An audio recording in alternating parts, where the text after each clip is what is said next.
when did you first link Toddler T, and what kind of roles he played in your career? Because I've noticed that he's there a lot. Toddler's been instrumental, bro. Hi, I'm Rasnades. I'm from Bromdus like Triller Jermaine. You might know my face on the music game, but right now I've jumped in a podcast game. Keeping it real, that's the aim. With no rumours, no hearsay, just real life guests. Vibes in the way, and all of the hot topics in the U. This is the reasoning. Come have a reason. This is the reasoning. Let's have a reason. This is the reasoning. Come have a reason. This is the reasoning. Let's have a Greetings, people. Them right now, you're locked into the Reasoning Podcast. I'm your host, Rasnado. People, them, please. Like, share, subscribe, and comment. Please. Just like, share, subscribe, and comment. We need the subscriptions, yeah? So we can move to the top. It's better for us, it's better for you, Ilvers. Yeah. Now today, got a special guest today, you know. From up north. Sheffield, to be precise. Been on the circuit for a long time. And for me, personally, I say 2016, 17, 18, especially for me personally, it took over Grime. Jeez. Took over Grime in a way where, took over Grime even on a commercial level to where I'm listening to the radio. There's no Grime on the radio. But this man's songs are on the radio. Next to your DBEs, next to your chips at the time. The songs, you know, yeah. Yeah, I remember clearly. You get me? So for that reason, alone and more, it's a pleasure to have him up here. So today's guest is none other than COCO, bro, from Sheffield, bro. Love family. Appreciate that, man. Yeah, no, trust me. See them kind of, I know, you know, so we gotta keep it. Of course. You know what I mean? Yeah, man. Gotta keep it because you've done a lot, bro. You've done a lot. And at the time, there wasn't many people doing what you was doing. But you was doing it, bro. Yeah. You know what I mean? Yeah, man. And you was even getting other people involved from different genres who normally wouldn't get involved in grime and our kind of music. Was even stepping over like, yeah, need to work with him and stuff. You know what I mean? Yeah, man. But we're going to get into all that anyway. So we're just going to start straight, bro. What's your heritage, fam? My heritage is Caribbean, bro. Jamaica. Both sides? Yeah, both sides. My dad was born in Jamaica and my mum was born in England, but yeah. Same thing like me. Yeah. Same thing like Same me. thing, yeah? Yeah, same All thing. right, My dad was born in Jamaica. Yeah. And my mum is basically first generation here. Okay. You know what I'm trying to say? Yeah. So some of her brothers and sisters were born in Jamaica, but she was born here. You get me? Got you. So obviously you was born in Sheffield. Yeah, man. And did you grow up in Sheffield too all your life? Yeah. What areas in Sheffield for the people there? So from birth till like 8 years old, I grew up in an area called Arborthorne, S2. Okay. And then from around the age of 8, I moved to an area called Winkerbank, S9, which is like pretty much the other side of Sheffield compared to there, you get me? Okay. I was there ever since, bro. And then London, I guess we'll get into. Yeah, right. Yeah, we'll get into that. Innit? So, what was your childhood like? My childhood was good, you know, bro. Yeah. From the age of like, I'd say 1 to 5, it was just me, my mum and my sister. But my mum, obviously, like a lot of people, you know, working mad hours. Used to stay at my nana's. My mum worked nights. Same thing, man. Yeah, man. And then my stepdad came into my life, kind of took the role as man of the house, you get me? But it was coming, but obviously him and my mum weren't proper solidified, so I used to see him, but he used to do everything that a father would do. So I just remember just seeing him from early and thinking, yeah, don't really know who this guy is, but like, he's obviously here to help and he's supporting the household, which is sick. And then, moved to Winkerbank, and I can't complain. Like, I can't even say I've had a hard childhood, fam. That's not been my childhood. You know what I mean? Like, but yeah, it's been all right, man. Yeah, man, proper. So, what was it like growing up in the city, Sheffield, in like the 90s, like you know, because you obviously was born early. Like, so I'm suggesting you were born 91. Yeah, so I'm just saying. So yeah, you, what was it like growing up? Because obviously I know. What was the culture like? Because I want to know myself, like as a black man, and what's it like? But it's mad, like when I moved to London, everyone's like, "Is there black people in Sheffield?" I'm like, "Yeah, of course." Yeah. But I know there's black people, but I know in different times there's different. So it's just like when when I was interviewing Warrico from Nottingham. I know that now, to see bare black men in Nottingham is normal, but I know probably in the 80s when he was growing up, it was different. So, like... No, I hear that. I mean, for me, bro, it seemed like a normal way of living. I mean, I can't see much different to what it was now till then. I went to a school, normal school, black, white kids, and it didn't seem like any abnormal kind of thing, to be honest, bro. Just a normal upgrowing Sheffield, you know. You've got your predominantly white areas, you know. You've got Somalian areas, you've got mixed, you've got black, you know what I mean? So just like anywhere else. Yeah, it's pretty much, it weren't really anything different. Yeah. To the rest of us. I get you. And you know as well, a lot of Windrush people did go to Sheffield still, you know. Yeah. A lot, because I've got a lot of friends and a lot of their family are up there. Okay. Sheffield, Huddersfield, from people who from here. Right. Like their nans will be in Sheffield. Yeah. You know what I mean? I know some people. Granddad. Yeah. Similar things still. You know what I mean? So, what was your first musical influence you can remember growing up?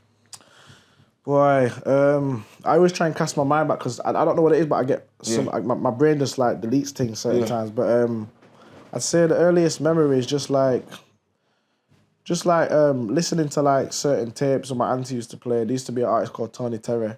She used to have one song I used to love singing that.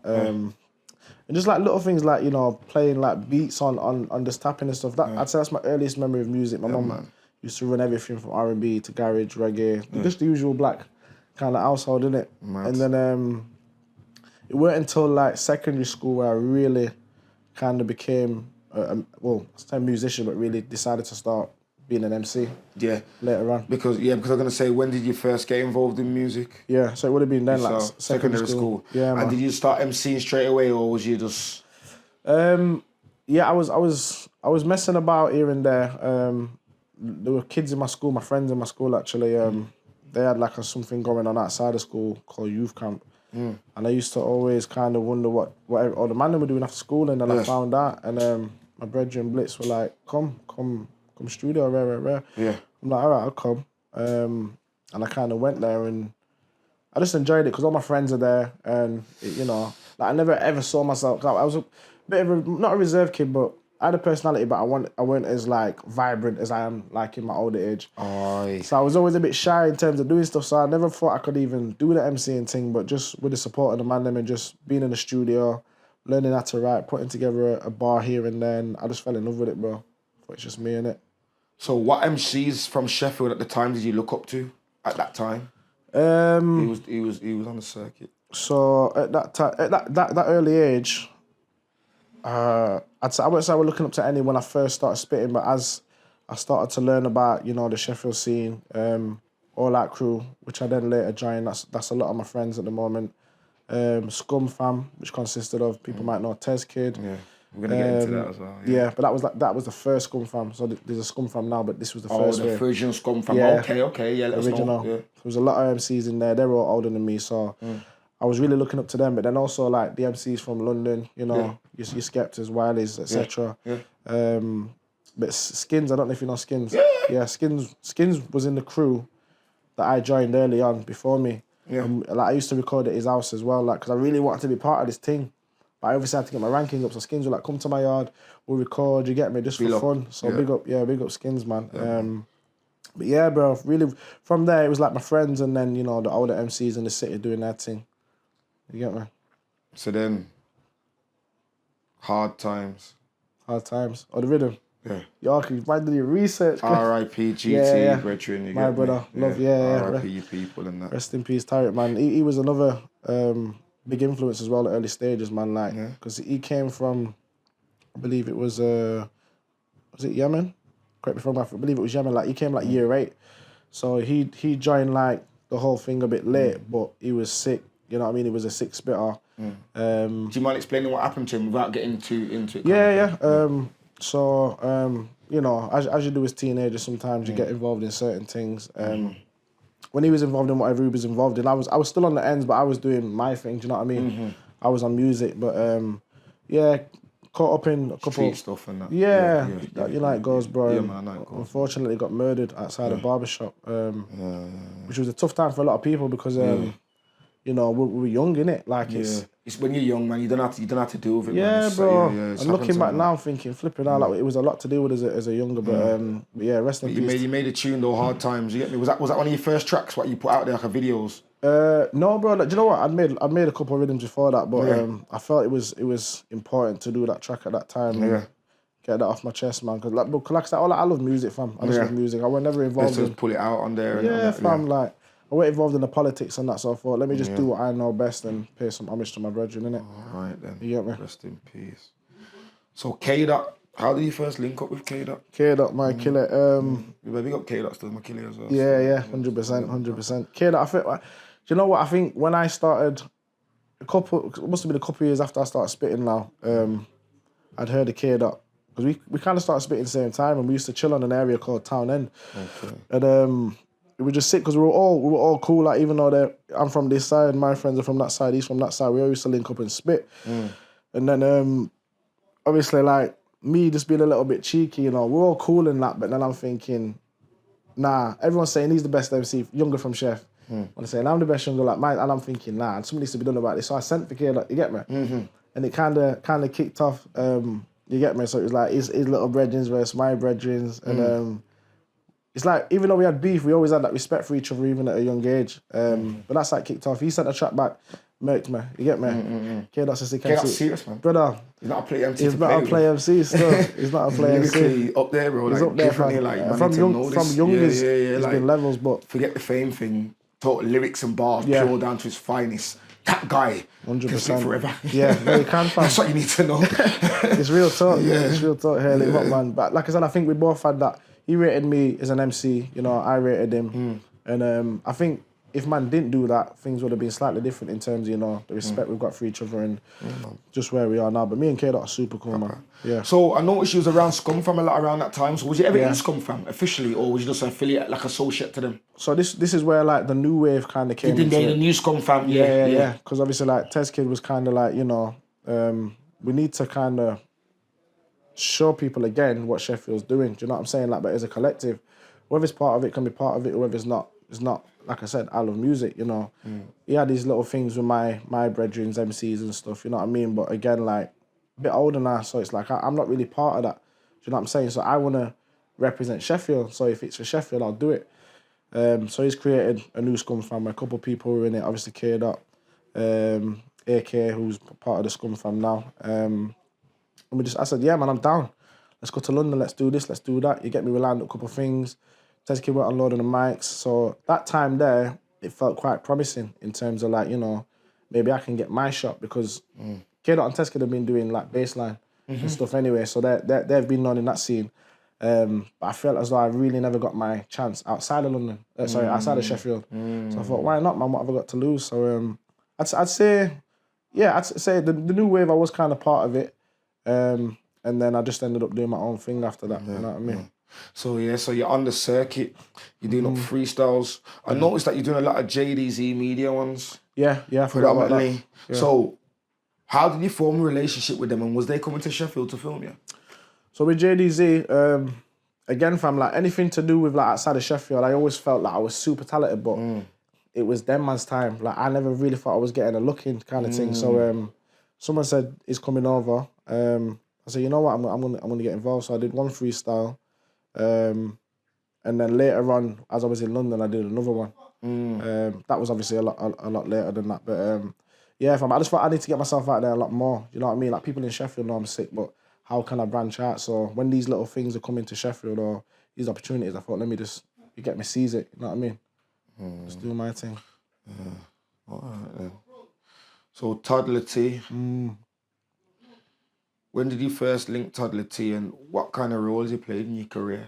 Because I've noticed that he's there a lot. Toddler's been instrumental, bro. In my, let's say, I don't know, I call it hot boy moment. Yeah. Toddler was there from the start of that. I'd heard of Toddler bare, you get me? Just from me from Sheffield, but I never seen him. I never met him. Who's the Toddler guy? But I knew he was on radio. Some of my older brethren like know him, used to mess with him and stuff. So I was like, okay, cool, I've heard of him, but don't really know him, but I know he's on radio, he's doing his thing. And then I took it upon myself to move to London because I just felt as though there weren't really nothing going on in Sheffield. You know what I mean? Yeah. I'm thinking, like, again, like, I go back to that point of, like, I feel as though I've got so much talent, people need to hear it. So I moved to London, and we've got a mutual friend called DS1, producer. Yes. Yeah. Big up D, man. Obviously, he knows Toddler, and he was living in London as well. So he was like, yeah, man. So I told D, look, I need to move to London, bro. How did you do it? What did you do? He gave me some advice, and I said, I'm just gonna do it. I just got up and went. And then he told Toddler, I'm coming down. You get me? This kid's sick. He's from Sheffield, and apparently Toddler was like, I've seen him before. I've been watching. But when he comes down, we'll see what's going on. And then like 2 days after I'd moved down there, I was in the studio with him and Danny Weed, bro. And I was just like, this is mental. Danny Weed's a legend.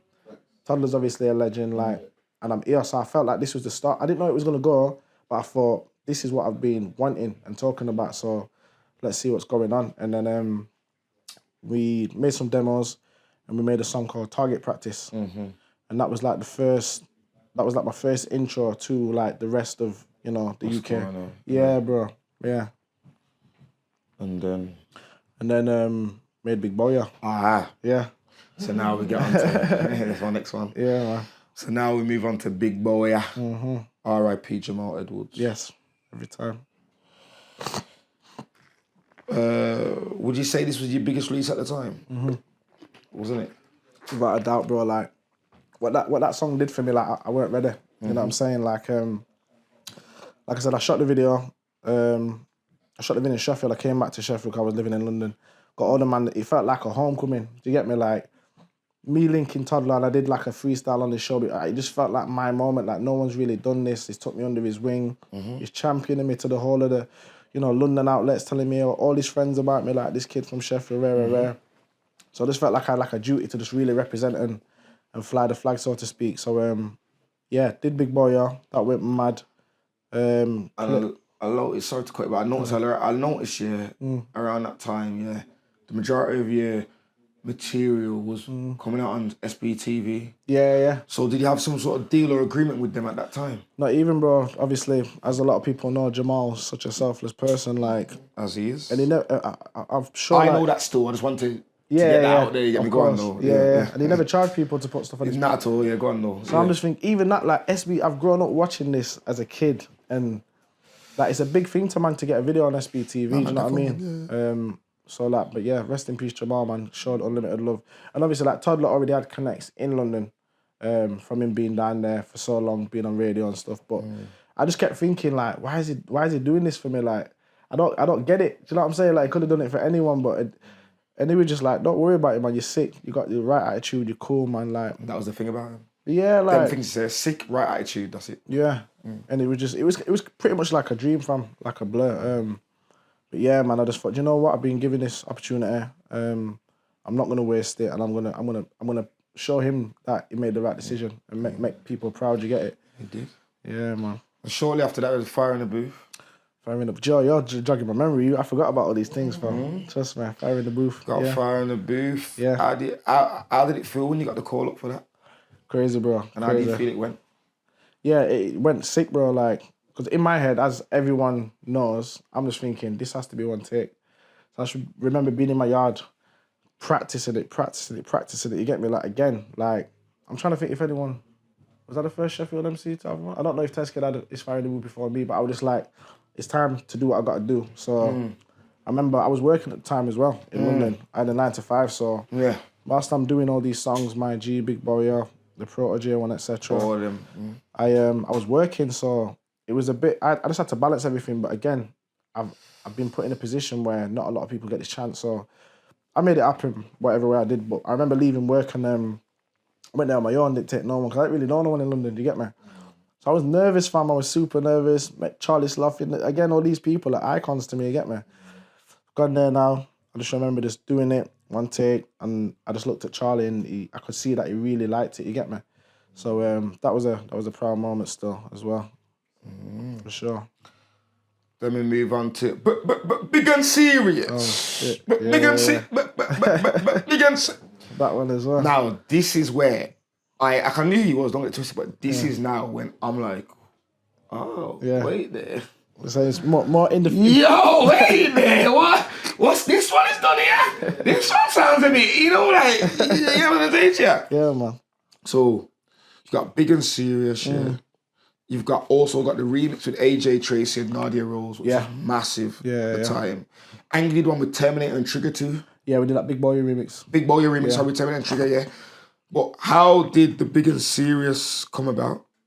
So and do you think the remix gave the song more traction? 1,000,000%. I'd be lying if I said I didn't. The original, okay, so we done Big Boy now. That's got me a lot of recognition. Who produced it? Toddler. How did it come about? Yeah, okay. Yeah, Toddler. So from like when I moved to London to like when you say you remember like 18, Toddler was doing all these bangers. You get me? And it's like we was just on a roll from, and it was just like this has got to stop at some point. Like, no, I didn't want it to stop, but I'm like, this is mental. But yeah, Big and Serious. I remember he was saying like, yo, this is tough. Big Boy is so hard. You get me? He's done so much for me.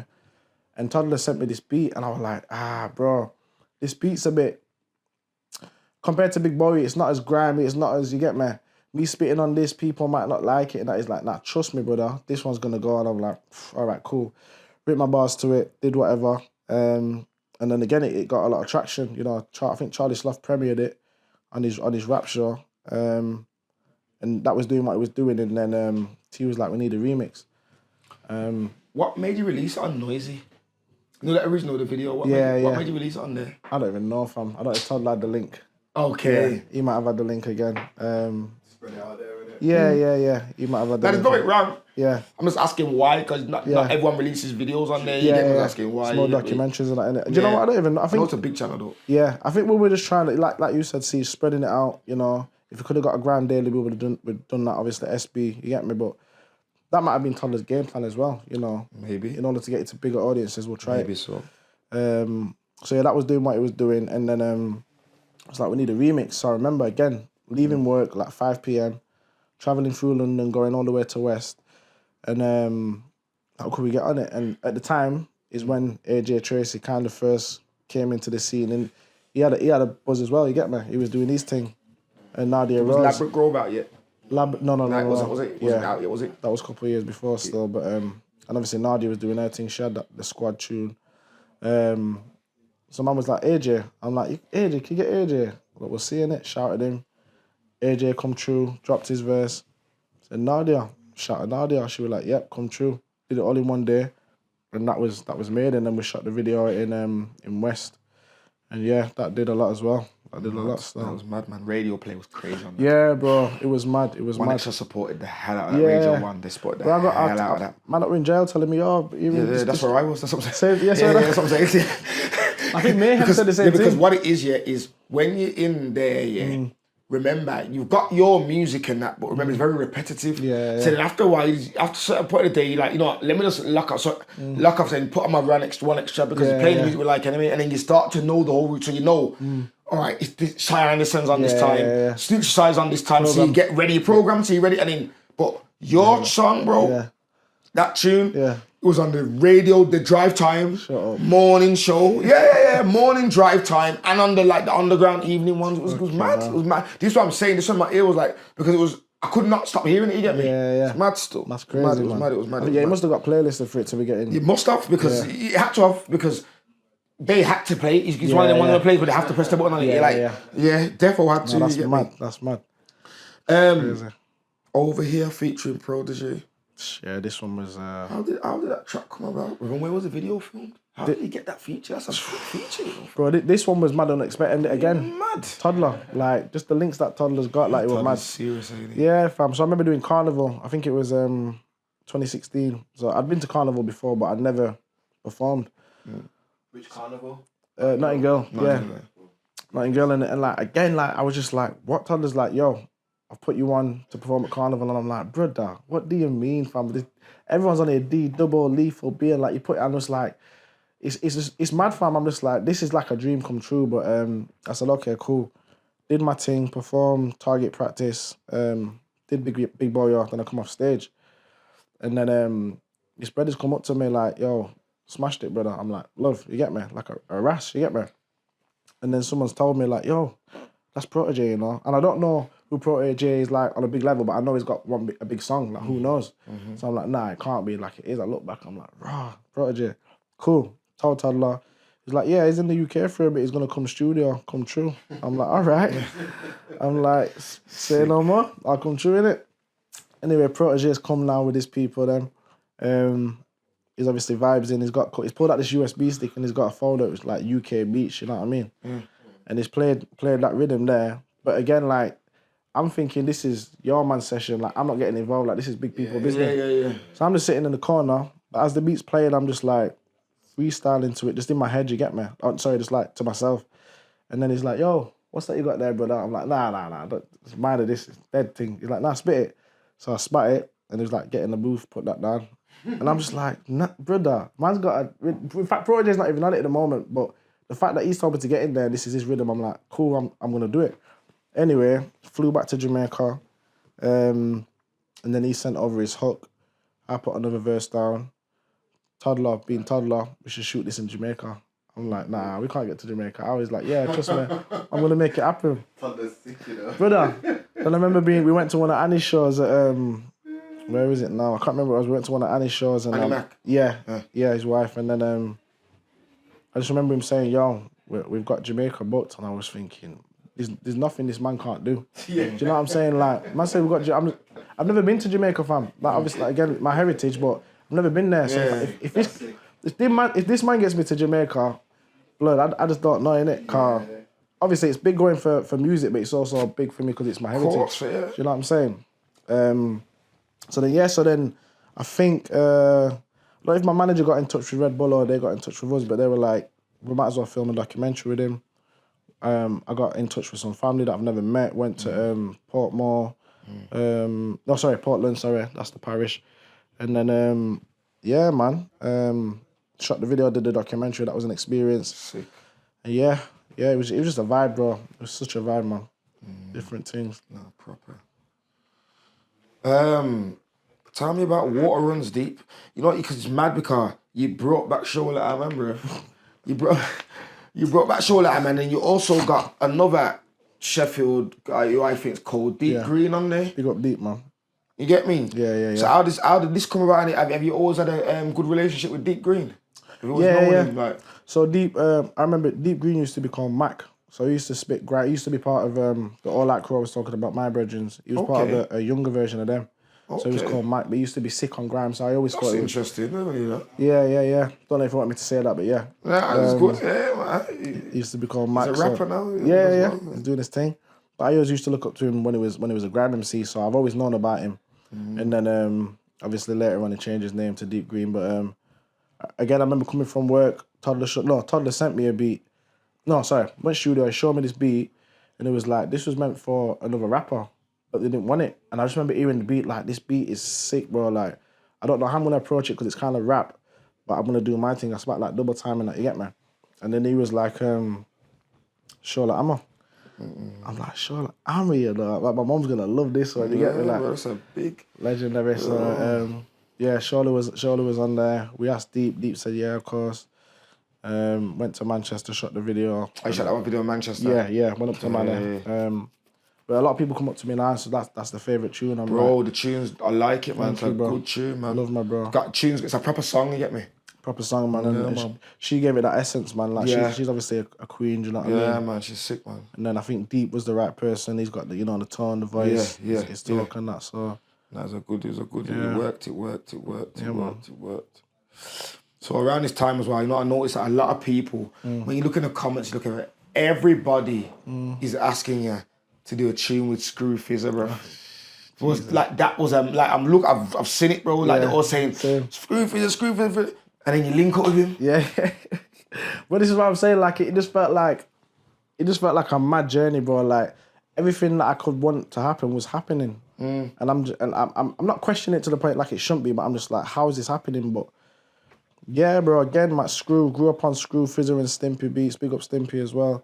So the fact that man's got a song with him again meant a lot to me. Like I'm thinking I'm just a kid from Sheffield, bro. Like listening to all these people and now it's kind of working. But so with this one now, remember going studio. Toddler played the rhythm again, and I said, "This is not." Yeah, he played the rhythm, and you know DRS, MC. He's an MC from Manchester. Big up D. No, I don't know. He's a serious writer, so he'd put a hook on the beat, I said, Toddler, I know my man's on it, but please can I have this rhythm, fam? Because the energy's there, like it kind of fits my branding and what I do, do you know what I mean? Yeah. He's like, yeah, man. So the hook that's actually on there, D wrote that, but I just spat it.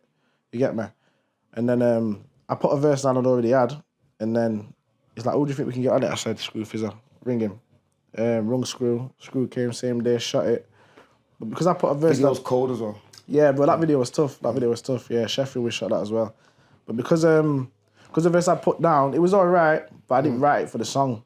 So when Screw's coming now, Screw's done a madness. Them ones are mad. Right, it just goes about, he's just... See if I can spun on your own track. Yeah, and bro, imagine this now. So I'm going home now, I'm listening to it. I said, Toddler, no. I said, fam, I'm writing another verse. Yeah. I said, I'm writing another verse, bro. He goes, yeah, do it. You think, man, I'm hearing Screw now, so I wrote another verse, put on the first verse, and I was happy with that. And then, yeah, man, Screw came up to Sheffield, shot the video. We actually did like a show. Red Bull got involved again, where under like this Unicorn course. Okay. It's a free event. It's outside, but Red Bull were announcing it on the day. I'm like, people aren't gonna come. This is a bit like, you know what I mean? I don't really want to kind of do this, but they were putting posters all over the floor. Red Bull, get to the concourse at whatever time. Bro, enough people were there. We had big posters with the ingredients thing and that was the moment as well. So, yeah, that's I think that's my favourite tune I've done, to be honest. Yeah, it always goes off when I perform it, and yeah, Screw's my dog, man. So Big up Screw. yeah, big him up.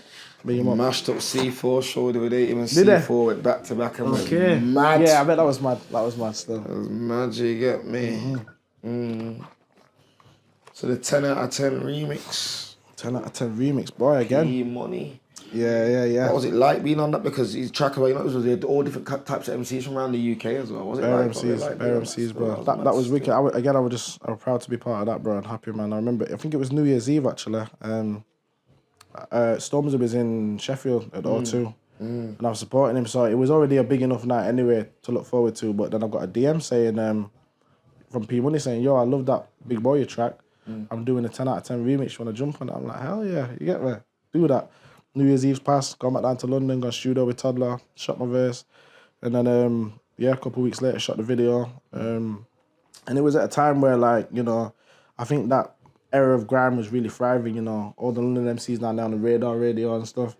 So just again been considered to be on the lineup with those kind of artists was just it was a moment, bro. 100%. Saf's on that, isn't it? Saf's on that, yeah. I think I'm after Saf actually on that. Yeah, man. So that was sick. Yeah, man. So around that time, so to that time today, what was your biggest song then for in your eyes? Them times today, there. even today then.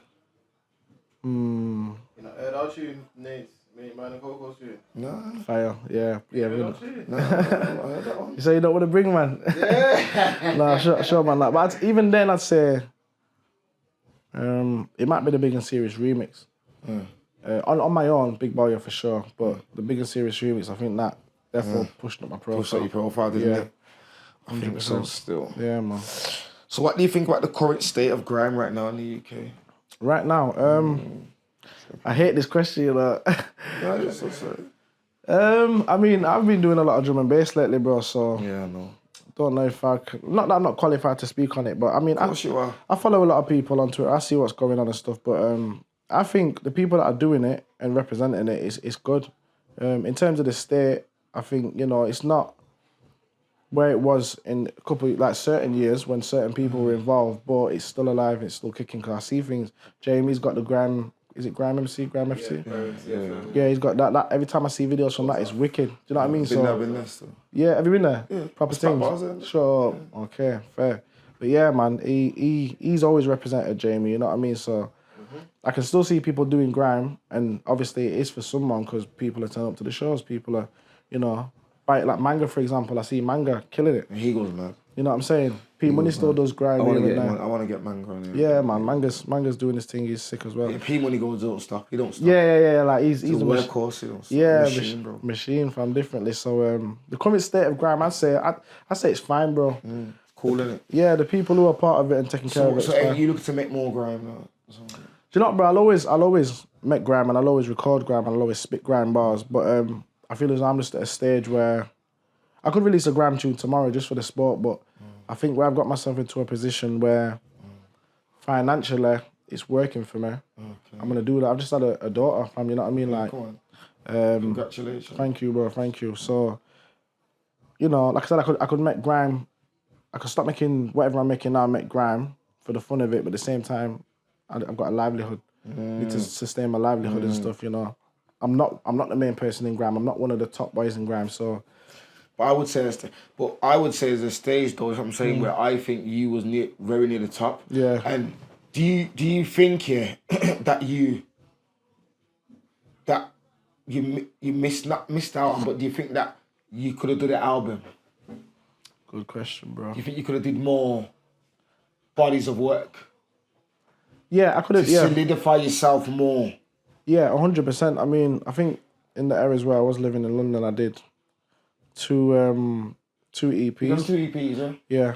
I don't think you did a mixtapes, did you? Or like an album, but I think you reached that level where them things could happen. I could have done it, yeah. And do you know what? A couple of people did say that to me back then, but I think what it was is... Don't matter if you don't want to say that. It's just my opinion. Yeah, of course. Obviously, you know what I'm saying? Yeah. 100%. I think what it was for me is that the single thing was booming so much. Yeah. I probably could have done an album and people might have, but I think I was still trying to find myself and what was working. But the single thing was booming so much that I was thinking, This what? is wrong with it. Yeah, Nah, come I'm gonna do what works in it, bro. Sorry, go. Yeah, Sorry, man. go. So like how you say you're doing drum and bass now, I noticed you got a song with the Alchemist. Yeah. Big tune. Song's currently on 8.4 million views. Jeez. How did that collab come about, bro? Like, how did you get into that field? Like what? So the guy who owns DMB All Stars, Josh, messaged me saying he's got a beat. You know, he's listened to my other stuff for a while. He's a fan of me. Like, do you want to try some drum and bass? And I'm super picky when it comes to rhythms, but I've always been versatile. You get me? I've always liked to try different things. So he sent it, man. I've listened. I tried meddling with it. I couldn't really get anything. And Alchemist was living in Sheffield at the time. He had a studio. So which Alchemist is this? He's a D&B producer. Okay. Yeah, I think he's from Kent. Okay. From Kent initially, but he moved to London. And bear in mind, like, I'm not mad on drum and bass. I don't even know some of these producers. I'm very new to it, but I said I'll try it. Ended up getting in studio with him, and literally, boy, he just ran the rhythm. And I listen to the beats and I just whatever comes to me, I'm gonna do it. So I thought this deserves like a melodic kind of hook. And I was just thinking, it sounds like a rave tune, you get me? If I was in the rave and I heard this, I'd want to hear someone talking about partying. So that's where I feel like I'm living in a rave. My life is like this, you get me? From there, like literally like 30 minutes, bro. Written the verse in like 15 minutes, went away. But like I left studio thinking like, that's just a little, that's not my best work. But they go mad with it. Exactly. Them DMB, man, when they start chopping up and doing the bare madness, You know that, innit? it comes back after the whole thing. I said this, it's a whole different thing. Yeah. Really, honestly, even now, like, when people are singing it from top of the lungs, it's just like, this didn't take me no longer than half an hour to write, but it's my biggest song. But I get why. It's the vibe, though, with them songs, and it's not about the 100%. content, lyrical content. The vibe, the formula, and growing up, I've always kind of understood especially when it comes to hooks. Like, the hook is the most important part of the song. Therefore. So if you can catch someone with a hook, then you're good. So I just plowed in everything I knew, bro. And like I said, I weren't really feeling it when we first made it. I went home and then, when was it now? Before it came out, it was getting a lot of promo on TikTok. I don't know if DMB All Stars put some money behind promo on there. And I just kept seeing it everywhere, like all over my Instagram, TikTok, like, what song's this? When's it coming out? And then, it came out in January 2022. We shot the video just before that, and I just remember it coming out, bro, on Spotify, and then it's hitting 100K in like 9 days. And I'm watching the Spotify thing, and it's like 200,000, 300, like each day it's doing like a 100 grand, you get me? And I'm like, this is mad, because again, like, I don't even like this tune. It's not even one of my best tunes. It's not something I'd be super proud of, but you know, like, in hindsight, I am proud of it because it's man's work, and as much as, you know, the hook's simple and, you know, some people don't understand how to do that. Do you get it? So, yeah, man. Very true. The rest is history. Dizzy Rascal always says. Yeah, man. Real talk. So, obviously you're on the DMB circuit now. You're doing anything. How's it going? You getting bookings? Where some of the places you getting to perform? Was it taking you? I've been to Estonia like 3 times. They love it over there. I think it's massive in Europe, drum and bass, you know what I mean? So you've been touring Europe kind of thing? I won't say touring. I think I've been there 3 times. I've been booked by the same promoter twice. I had a different one the other time. Where else have I gone? Do you know what's mad, bro? It's weird because I've not had super bookings from the song, but I've been getting love on the social media and everything else. So it's weird how it works. More digitally. Yeah, digitally like, and online. So I think it's a case of just keep grinding. From like I've got other songs that like I said, I think are better than Stan Smith. So when I release them, we'll see what happens. But I think marketing's a big thing in today's day and age. So like videos and stuff, I've been trying to do a bit more online and that. But yeah, like as much as sometimes I really don't want to do it. Yeah. Because I'm an artist, innit? I want to get in studio and make rhythms, but you got evolve a bit extinct, innit, bro? Yeah. So man, like I've done, bro, I've done a couple things, man. So hoping to just get more in it. Yeah, and go from there. So what do you say? What does the future hold for you? What are you looking to? So me, bro, I'm just looking to just make good music, bro. Like even though I'm doing the drum and bass thing now, I signed a deal with Helix Records last year. Yeah, in New York. So I'm just doing like a couple of singles with them, which is drum and bass. But they're New York based. It's weird because they're in London. Yeah. But I think the guy who owns it is in New York. And obviously my partner's from there, my daughter. So when I went over there, it just made sense to just sign there. So yeah, released the first single, Fly Tonight, with a guy called Suke. That's been out about a month now. And I'm just looking, just do what I've always done, bro. Obviously try and tick boxes that I've not ticked before and just represent Sheffield, fam. You know what I mean? To the fullest, so. Yeah, man. Yeah, Don't bro. know. Wow, it's been good having you, bro. Thank, bro. Yeah, sorry, bro. Go on, 2 questions, actually. Yeah. Where did you get the name COCO from? That's number 1. Yeah, that's a good question. 2, what influenced your style? Because your style's very distinctive. Okay. Good question. So COCO, so when I moved from the first area I was living in to the second one, I remember playing outside with like some kids. I never met them before, obviously. They were a bit older than me, but they were playing with a basketball and the basketball was kind of flat. I hate this story. But they must have threw the basketball to me and I've headed it, you get me? It's made like a mad sound. So one of them's laughed like, he's got a COCO bean head, you get me? So it was a diss initially. But one of the older kids that I was chilling with, he's obviously at the secondary school before me.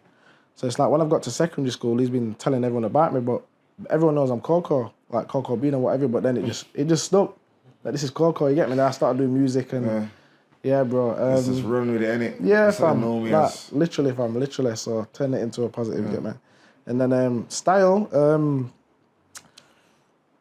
I don't know, fam. It's a bit of everything, man, because I think when you first start spitting, you do kind of adopt styles from other people because you're new to it. Do you know what I mean? Trying to find yourself, innit? Yeah, try and find yourself. So, you know, I used to teeth K-No's bars, fam. I used to remix them and run around spitting them like it was mine when I first started. But I think I've always been into like the fast flows and, you know, the way you can really... Yeah.